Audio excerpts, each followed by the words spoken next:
Tronic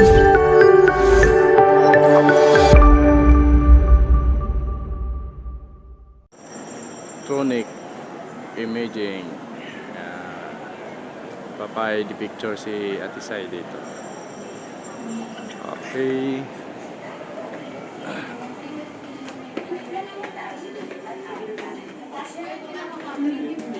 Ate Sai, anong ginagawa mo dito? Picture. Bakit? Kukuha ko ng series, landmark. Okay. So ito yung package nila. Wala, patingin yung mga package niya. Ang Ma'am, galing. yung dito, set 1, Seat studio 1, idea, seat 2, dito seat check. 3, seat 4. 85 pesos lang Kailangan daw dito. to. Studio Dito yan sa Tronic Imaging Center.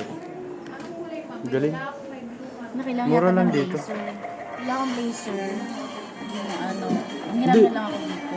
I-ano na nila sa computer yun.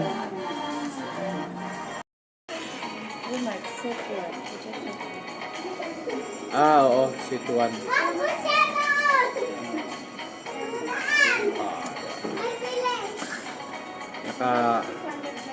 Nakagala din kahit tanghali na. Libre ako ni Kuya.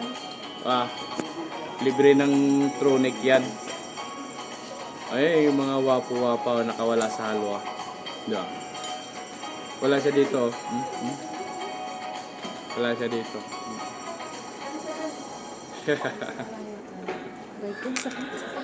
Habang naantay natin na i-process yung kanyang ID picture. Kasi kailangan daw niyang magpa-ID picture. Kasi parang mukhang hindi raw siya tao. Ito na yung picture niya.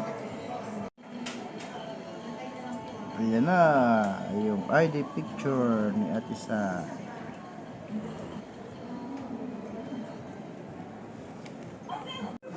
Ayan, oh.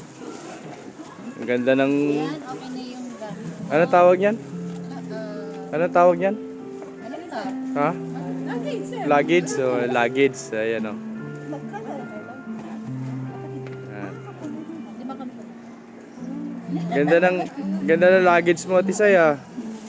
Siyempre, maganda ko eh. Saan punta mo? Parehas mga magaganda, oh. Oh, si Ate. Hi, Ate. Hello. Nagbablog na si Sir. Ma-expose man ako dyan, Sir. Oo, syempre. Siya magbabayad yan. Di ba? Hi! Nakabili ka na rin. Bye-bye! Nakabili ka na rin, Ate Sai, ng ano. Saan ka punta? To the moon. To the moon. Yun, oh.